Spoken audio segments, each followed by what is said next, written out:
Hi guys, it's Katie from the Clark Museum. So today I have a couple things I'm going to be looking for up in our storage, and I thought I'd take you guys along with me to kind of show you the process of finding items and being able to pull them for exhibits, pull them for blogs, pull them for artifacts of the day, if you guys have been following that. So the first step, which I already did, was I went on to Past Perfect, which is our museum database software. So here's kind of what it looks like. So this is a page for a specific item, in this case, a teapot.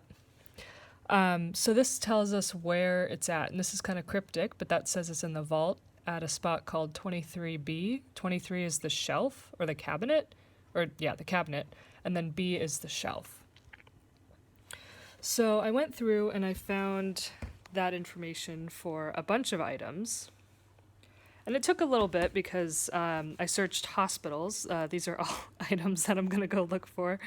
But what I'm doing, why I'm doing this is because I'm going to be adding some additional photos to a blog post I did about hospitals in the county.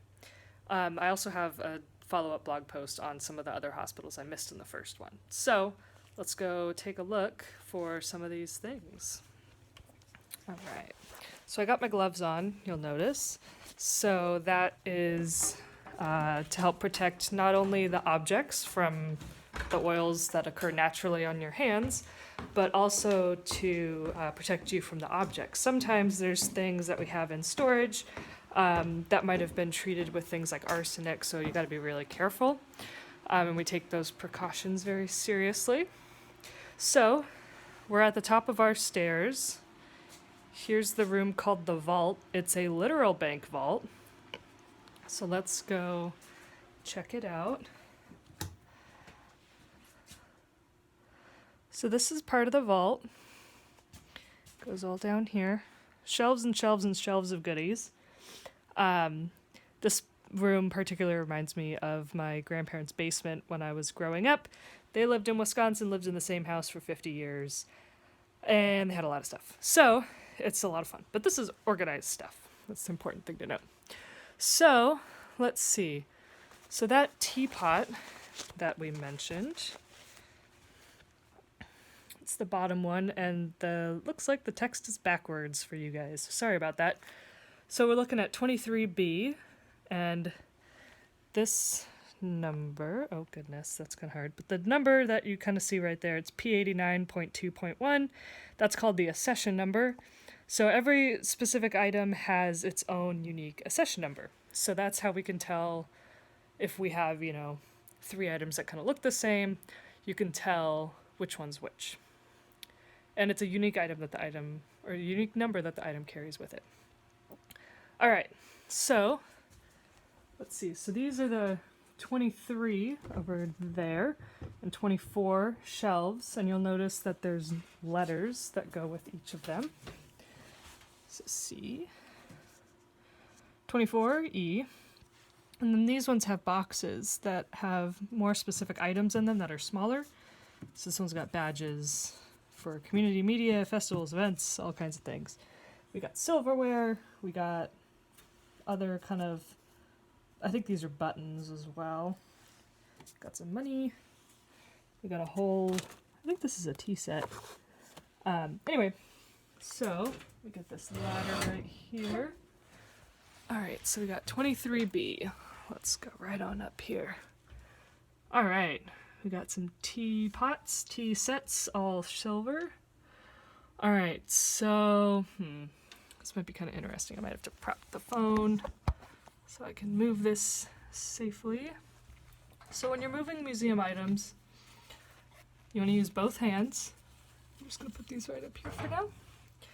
And with items like these that have handles, you actually don't want to pick it up by the handles because since the item's been used, there's a good possibility that the handles could be weakened. So you want to grab it by the most strong part of it.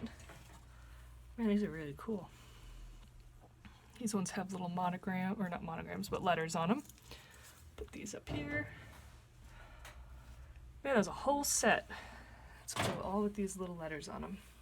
Alright, got some salt and pepper shakers. We got a tea strainer. This is fun, actually. I'm a big tea aficionado, so it's kind of fun getting to see all this fancy teaware. Okay, so here's the teapot that has those monograms on it.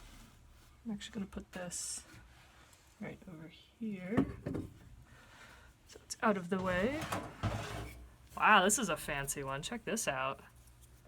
Yeah, got like really fancy engravings and stuff on it. Got a little basket, little fruit basket up top. That's really cool. There we go. And of course, I think the teapot I'm looking for is way the heck in the back here. So let me do some little rearranging. Wow, look at this. Psh, that's cool. Let me see if I can make it so it's not so blurry. This looks like a napkin ring. It's got birds and plants. It's even got a spider web. I did some research for the some crazy quilt exhibit type stuff I was doing, and people say that on crazy quilts you always include a spider web because it's good luck, but you know, who knows. So everyone's got a different opinion, particularly when it comes to quilt things and, you know, other historic type stuff like that. Okay, I'm not sure what, oh, this is a I think I know what this is.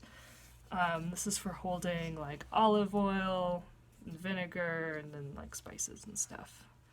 Very fancy, very ritzy. Oh man, I'm running out of space to put things. Okay. Okay,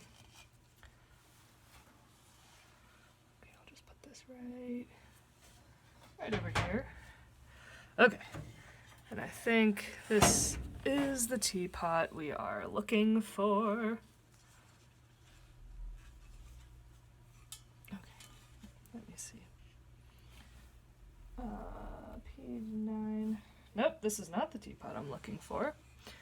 I wonder if it's this smaller one I took out earlier. Yep, it was one of the first teapots I took out. Okay, so it's this little one rather than this big fancy one. I kind of should have known that. So this is kind of cool. You look at the bottom. So there's that accession number I mentioned, and hopefully you can see it. But this line of text right here says St. Joseph's Hospital. So that's pretty cool. All right. Yeah. It's a bit tarnished, but you know, it looks good. There we go. Cool. So I just thought I'd share with you some of the searching that goes into pulling items for exhibits and taking pictures for blogs. Let me put that back down there. So, whoa, sorry, it's really bright. This light. Let me step off this ladder. Okay. Yeah. So that's something to think about when you go and check out an exhibit. There might be, 100 items on display, so you got to go through the process of finding the item in Past Perfect. Well, first figuring out kind of what you want to put in the display, and then finding the item on Past Perfect, then going upstairs and tracking down the item, being sure you remove it safely, take pictures, update databases, write the little tags so the viewer, the visitor, has information on what the item is. So anyway, thought I'd just give you guys a little peek into that process. I'm going to keep looking for all this hospital-related stuff. I'm looking forward to it, though. It'll be pretty fun. We got some postcards. We got lots of pictures. I think there is a, leg splint that I'll be finding. Anyway, so looking forward to it. In the meantime, stay safe out there. Look forward to seeing you soon. Have a good one.